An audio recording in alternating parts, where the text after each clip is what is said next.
Ahora nosotros vamos a pasar a una entrevista con el analista, politólogo y también consultor en temas de comunicaciones, en fin, el señor Mario Riorda, con quien vamos a hablar, bueno, de Argentina, por supuesto, y de algunos otros países de la región. Señor Riorda, muchas gracias por haber aceptado la invitación. ¿Qué tal, Francisco? Muy buenas tardes para ustedes, buenas noches en mi país. Ok, bueno, a ver, de Argentina no se oye hablar mucho últimamente porque, bueno, entre Colombia, Nicaragua, me imagino que en el Perú se habla mucho más que de Argentina en estos momentos, en fin. Pero, claro, quienes sí seguimos la actualidad argentina, pues vemos que las cosas están ahí bastante complicadas también, ¿no? Con el tema de la pandemia, estas relaciones entre Cristina Fernández y el presidente, la oposición. ¿Cómo está el clima por ahí, el clima político en Argentina? Bueno, en estos días con un clima un poco más que inestable, diría movido, Argentina está en tránsito de iniciar un proceso electoral que además se ha corrido en la fecha calendario establecido. Particularmente siempre las primarias son en el mes de agosto y las elecciones generales, lo que corresponde en este caso en la primera vuelta y única vuelta, porque se trata de elecciones legislativas intermedias, son en octubre, pero producto de la pandemia y un acuerdo con la oposición se han corrido para septiembre y noviembre respectivamente, y esto es una novedad. También ha sucedido en gran parte de América Latina el corrimiento de las fechas electorales en ocasión de lo que tiene que ver con la prudencia sanitaria por la existencia de la pandemia, ¿sí? No obstante ello, en este momento Argentina está en un pico interesante, muy preocupante también, obviamente, en lo que corresponde a la gestión del COVID. Hay todo un debate sobre el ritmo de la vacunación, no muy distinto al que se da en Perú o que se da en el resto de los países, con además una profundización muy preocupante, por cierto, en lo que tiene que ver con la situación económica. Quizás, como novedad, uno de los debates más significativos tiene que ver con un entendimiento con el Club de París hasta que se estima que esto pueda suceder después de las elecciones, se pueda gestar un acuerdo con el Fondo Monetario Internacional, habida cuenta de que Argentina hoy tiene la deuda más grande que este organismo ha dado internacionalmente, que fue tomada en el último tramo del gobierno de Mauricio Macri. El contexto en general, con ciertas novedades que tienen que ver con un fuerte nivel de discusión en la oposición, particularmente desafiando el liderazgo de Mauricio Macri, quien hoy tiene una negatividad realmente muy fuerte, quizás una de las dos figuras más negativas del sistema político en Argentina, y por otro lado, ciertas discusiones en el oficialismo que tienen que ver con tensiones de una coalición muy amplia, que es la que gobierna, y yo diría ciertos chispazos o ciertas tensiones que se dan bastante recurrentemente entre el propio presidente y el espacio que es mayoritario en términos de poder interno que representa la actual vicepresidenta Cristina Fernández de Kirchner, expresidenta y persona fuerte de la coalición oficialista. Claro, y justamente sobre ese tema hay la sensación, por lo menos en algunos diarios, en particular el diario La Nación, que el presidente Fernández cada vez más le cede terreno a la vicepresidenta, ¿no? Que hay funcionarios que eran suyos, que salen, como la ex ministra de Justicia, reemplazados más bien por kirchneristas. ¿Eso es tan así? ¿Estamos frente a un pelele o es un poco exagerada esa figura? Bueno, ahí hay dos cosas. Hay una pregunta que no le hiciste, Francisco, pero me permito responderla implícitamente, ¿sí? Porque se deriva de tus palabras, y es que los medios, no muy distinto incluso a lo que sucede en Perú, que conozco bastante, hablo por todos, pero no tenemos algunos, y particularmente La Nación hoy probablemente sea el medio más opositor, ubicado claramente en un sector conservador o de derecha respecto del gobierno. Hecho esta aclaración, que no es ni bueno ni malo, simplemente es un dato, sí vale aclarar que hay una pérdida de autoridad del presidente, condicionada fuertemente por la vicepresidenta, que en parte esto tiende a normalizarse, una especie de acuerdo, ¿no? O paz para iniciar el proceso electoral, pero que sí ha significado la salida de varios ministros e incluso el condicionamiento de ciertas medidas que el propio presidente estaba llevando adelante. Tampoco es novedad en este sentido, Francisco, que una coalición tan amplia, que obtuvo aproximadamente el 50% de los votos, tenga tensiones, ¿no? A ver, por ejemplo, forma parte de esta coalición tan amplia no solamente el kirchnerismo representado en la figura de la propia presidenta, vicepresidenta, actual vicepresidenta, expresidenta, que ubicaríamos, si se quiere, en una especie de izquierda, o quien incluso en la perspectiva crítica uno podría ubicar como populismo de izquierda, pero incluso hay grupos más allá de esa izquierda para ese sector, y también hay grupos de derecha que representan a sectores religiosos, que incluso han tenido una participación sumamente importante. Por ejemplo, forma parte de un secretario de Estado, alguien que fue uno de los dos candidatos latinoamericanos a ocupar la presidencia del Banco Interamericano de Desarrollo. Entonces, ¿qué quiero decir? Que el espectro de la coalición es sumamente amplio, y en realidad la ciencia política tiene una palabra bien interesante, Francisco, en este sentido, que es, más que una unión, existe una agregación. Es decir, no se unen, no se fusionan como tal, pero sí constituyen un bloque electoral que, aún con tensiones internas, se agregan y en parte no se pierden los extremos, aún frente a posturas que pueden ser contradictorias, ¿sí?, o que pueden ser literalmente opuestas, pero terminan recibiendo votos en un mismo recipiente, y esto garantiza, independientemente del resultado electoral, un apoyo importante para el oficialismo. Seguramente garantizará un piso electoral sumamente importante en la próxima elección, aún frente a la chance real de que el oficialismo pudiese perder. ¿Qué significa perder? No queda del todo claro, porque es una elección intermedia y Argentina tiene 24 distritos electorales, 23 provincias más la Ciudad Autónoma de Buenos Aires, y el ganar o perder depende de cada uno de los 24 distritos, ¿sí? Muchas veces la focalización se realiza en Buenos Aires o en el área metropolitana de Buenos Aires, que es como decir el área metropolitana de Lima, pero el país es mucho más grande que esa área de Buenos Aires, que es la que generalmente genera la prensa, la que ve o la que sale a la prensa internacional. De acuerdo. Ahora, justamente, ¿no?, eso que Argentina es un país federal. Cuando uno ve un poco lo que es el panorama político en Argentina, y siempre llama la atención que hay efectivamente los gobernadores son una fuerza, ¿no?, que va más allá incluso del poder que pueden tener en su propia gobernación. En estos momentos, por ejemplo, ¿cuánto pesan los gobernadores, en particular los peronistas, los justicialistas en todo caso, que es lo mismo, en la política nacional? Poco. En algún momento, siempre un contrapeso al poder presidencial nacional lo constituyeron los gobernadores, y supieron gestar acuerdos a través de lo que supo llamarse la Liga de Gobernadores, que era como un poder o un contrapeso frente al poder presidencial federal. Hoy los gobernadores y mayoría en el país tienen muy poco peso en la definición del poder. En todo caso, sí es muy importante el peso que tiene el gobernador de la provincia de Buenos Aires, la provincia más importante del país, donde se concentra gran parte de la batalla electoral, porque además no solamente forma parte del espacio político de Cristina Fernández de Kirchner, la actual vicepresidenta, sino que en Argentina es alguien muy conocido porque ha sido ex ministro de Economía.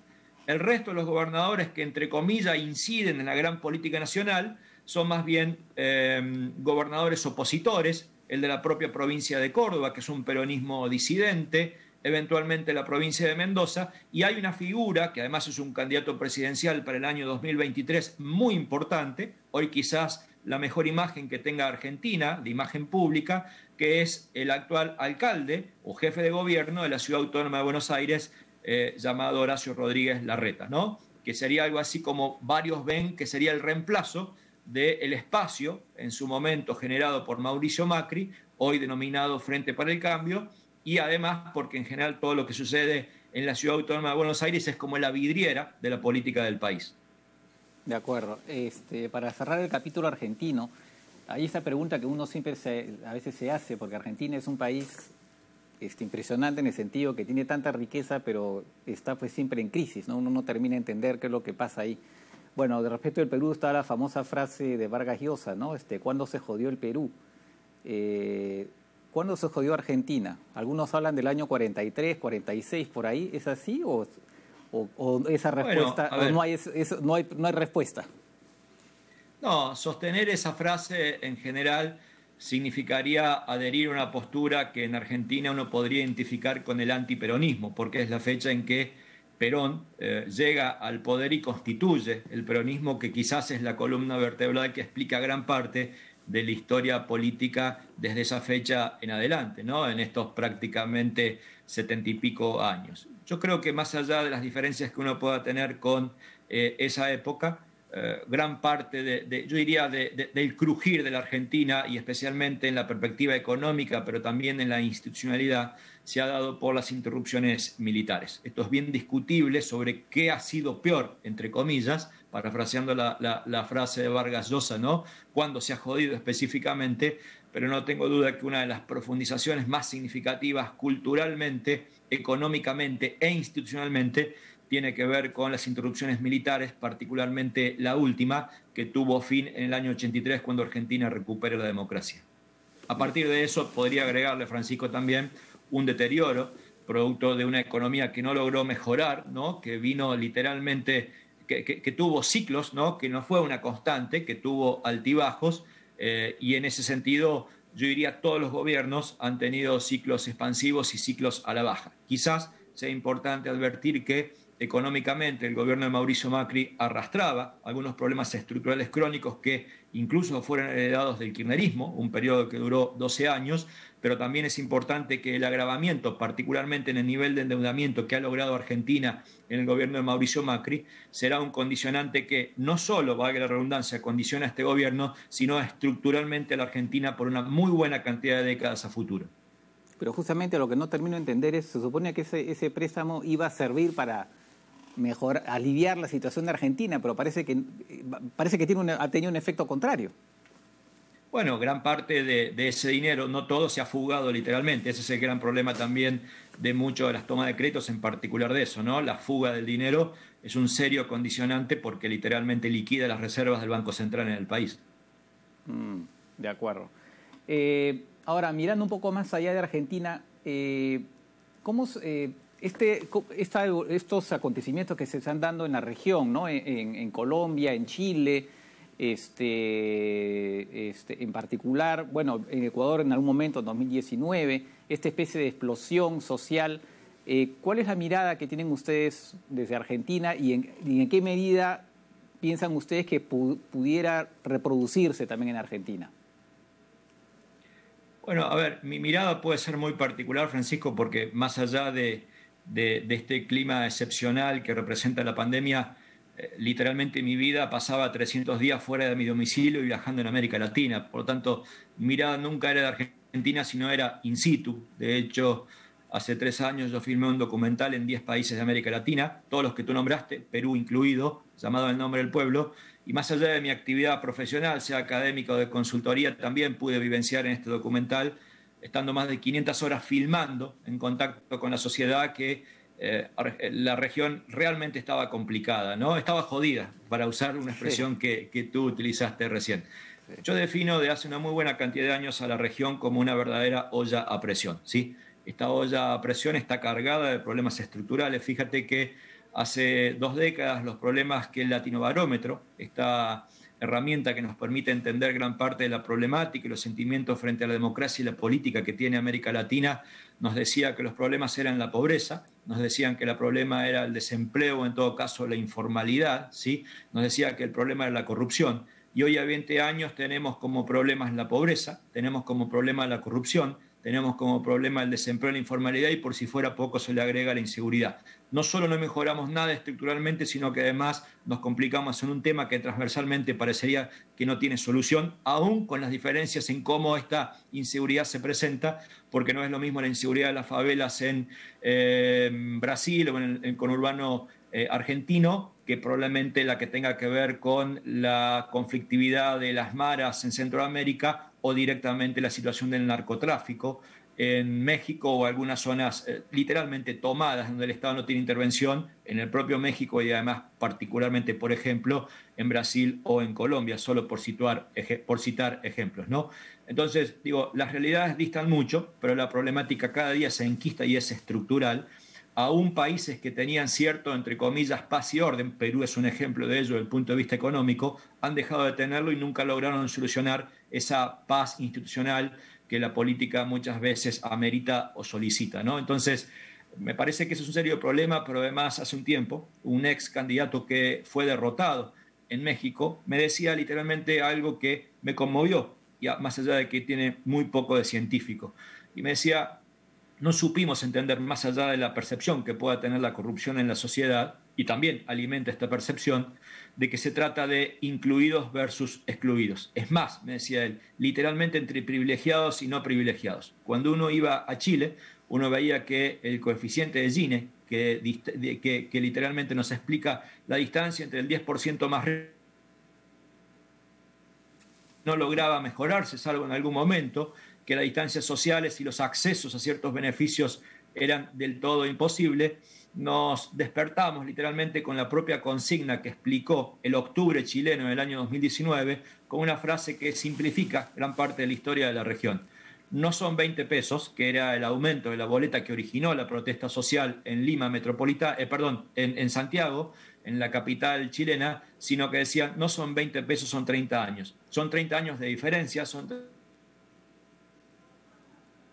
tienen menos, y entonces esto es lo que va generando un cóctel sumamente importante, a lo cual se le agregan estos problemas estructurales. Claro, sí, entiendo lo que dices. Ahora, lo paradójico es que, a pesar de todo, usted precisamente, bueno, esta es una discusión que todo el mundo la tiene. En Chile, pues, es un país que en medio de todo, buena parte de la pobreza se redujo, ha habido un surgimiento de una clase media, es verdad, muy precaria, se ha dado en una serie de países, ¿no? No sé, ¿qué será como alguna vez se dijo, ¿no? A medida como en Brasil también, ¿no? Una clase media que va surgiendo, pero obviamente reclama más, ¿no? O es una clase media entrampada. Porque, o sea, ¿qué hace que al final parece que fuera un círculo vicioso? Se sale más o menos de la pobreza, pero ahí explota todo. No, yo no, primero que no creo que se acceda a una condición de clase media, particularmente, incluso sociológicamente, Brasil tiene una expresión sumamente interesante que se denomina precariado, que es la gente que sale de la indigencia y no llega a la categoría de clase media, queda en un estamento intermedio, en un limbo, siendo muy metafórico en la expresión, donde deja de recibir beneficios sociales de asistencia por parte del Estado, pero no tiene los derechos que tendría particularmente de acceso a servicios la clase media. Tengo un colega que es especialista en pobreza y sostiene que la violencia de la pobreza no solamente tiene que ver con carencias físicas, sino particularmente con carencias simbólicas, que es la perspectiva de por qué mi hijo, por qué mi hija no puede hacer esto que hace su compañero, que hace su amiga. Y esto también es un elemento que hace a la pobreza o define la pobreza, y es un elemento sumamente importante porque impacta en la perspectiva simbólica. A esto se le suman un montón de exclusiones, Francisco, que van generando todo tipo, yo diría, de tensiones sociales, y que particularmente hoy también uno las puede ver en el contexto, en la coyuntura peruana, a pesar de que tiene décadas esto. A esto se le suma cuestiones que tienen que ver con perspectivas racistas, que tienen que ver con perspectivas clasistas, que tiene que ver con perspectivas de exclusión entre incorporación o exclusión de derechos, y entonces digo, la sociedad en algún momento se cansa, en algún momento genera una eclosión desde el punto de vista de su sentir, de su bronca. Esto es lo que da cuenta, de alguna manera, de esto, ¿no? que llamaba la región como una verdadera olla a presión. Entendamos también que algunos países que han tenido cierta normalidad en gran parte, lo han tenido a costa de ciertos debates más o menos cerrados, ¿sí? La minería en Chile, el eje extractivista que es muy vigente y muy activo en la región. Perú, por ejemplo, lo tiene y sobradamente, ¿sí? No incluye generalmente los niveles de informalidad de la población, que son brutales, y la informalidad implica pérdida de derechos, ¿sí? Pérdida de asistencia social cuando uno accede a la tercera edad. En Chile particularmente puede haber mejorado ciertos indicadores, pero también el nivel de endeudamiento promedio de la población para algo tan básico como, por ejemplo, acceder a salud y acceder a educación es absolutamente clave para explicar lo que ha sucedido. Y entonces la respuesta social, en parte, no sé si es justa, no sé si es proporcional, Francisco, y tengo serias dudas, pero trae, yo diría, consecuencias tan brutales como que particularmente las expresiones de derecho más conservadoras literalmente no tienen ni siquiera la condición de minoría consolidada para poder opinar en la futura Constitución Nacional de Chile, en función de lo que ha significado la última elección. No ha llegado a constituir ni un tercio. Ha perdido la enorme mayoría de las gobernaciones en esta última elección hace muy poquitos días. Entonces, vuelvo a insistir, creo que el concepto de bronca acumulada, ¿no?, que nuevamente son elementos que sociológicamente, desde el punto de vista del comportamiento, explican gran parte de esto que vulgarmente llamo olla a presión, son elementos que hace años que se vienen dando y, por si fuera poco, han perdido un caudal, han perdido un continente que en parte pudiera ponerle límites a esa bronca, que era la representación dada históricamente por los partidos políticos. Y entonces, al no existir como continente de ese contenido, esa inestabilidad, esa bronca, esa olla de presión se manifiesta a través de posturas u ofertas más de corte movimentístico, asociado a liderazgos eventuales, asociado a causas particulares, ¿no? Entonces, digo, es muy interesante esta dinámica, porque antes los partidos políticos, para bien o para mal, dotaban de estabilidad a la representación. Hoy eso se ha roto. Por una parte ha sido suplantada por liderazgos hiperpersonalistas que pueden ser muy criticables por la ausencia de límites institucionales, pero son muy valorables porque en parte canalizan una representación que no tiene cauce, ¿sí? Y por otro lado, estructuras movimentísticas que no tienen a un partido político como guía programática identitaria, pero que sí manifiestan también otro tipo de cauce que en parte, yo diría, le da forma, que en parte le da estabilidad a la representación, con una diferencia de los partidos políticos, asociados a causas concretas. Los movimientos agregan, contienen, con causas y demandas concretas. Los partidos políticos eran más bien de corte identitario, ideológico, los movimientos tienen causas concretas. Por un lado está bueno, por otro lado también es un peligro y genera estabilidad y consensos precarios. ¿Por qué? Porque no son sencillos satisfacer estas causas, estas demandas concretas. Te decía, si los tres grandes problemas de hace 20 años son los mismos y se le agrega uno más grave todavía, es un problema también porque los movimientos contienen la representación por un rato, pero también el nivel de expectativas que llevan tras de sí es gigante y por eso los consensos son sumamente precarios. De acuerdo, sí, efectivamente. Bueno, todo esto tiene que ver en realidad con la crisis de la política y también, bueno, con un Estado que no funciona realmente, ¿no? Una vez entrevisté acá a Stephen Levitsky, le decía, entonces, ¿se necesita más Estado? Me dijo, no, se necesita mejor Estado. Y eventualmente es un poco lo que uno siente incluso acá en el Perú, porque finalmente los recursos están, pero no está la eficiencia estatal. Tal vez, en parte, sería, bueno, reconstruir la política, pero también mejorar lo que es el Estado. Ese sería eventualmente un camino.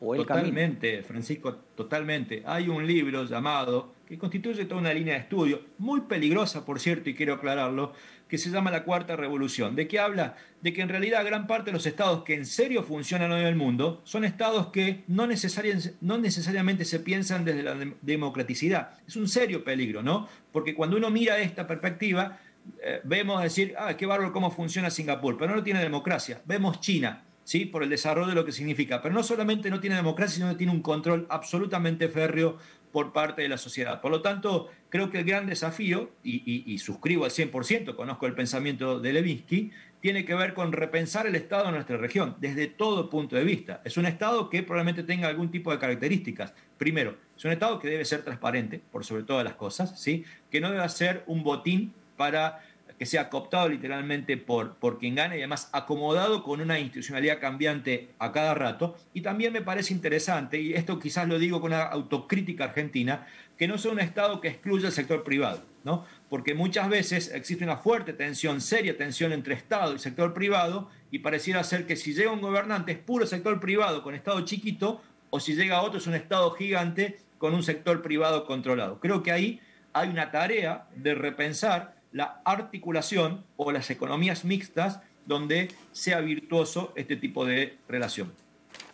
De acuerdo. Bueno, te agradezco, Mario, por estas interesantes conceptos.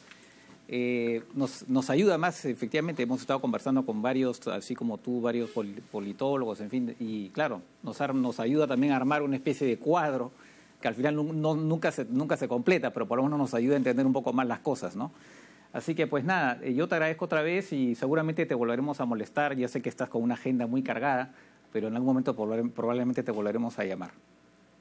No solamente que diré que sí, sino que además, como te decía, sigo atentamente al día a día. Perú probablemente es el país junto con México que más visito al salir de Argentina y sigo al detalle con muchísima preocupación este estado, yo diría, de extrema tensión y delicada situación institucional actual.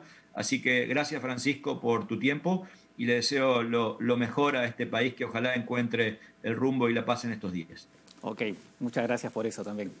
Nos vemos.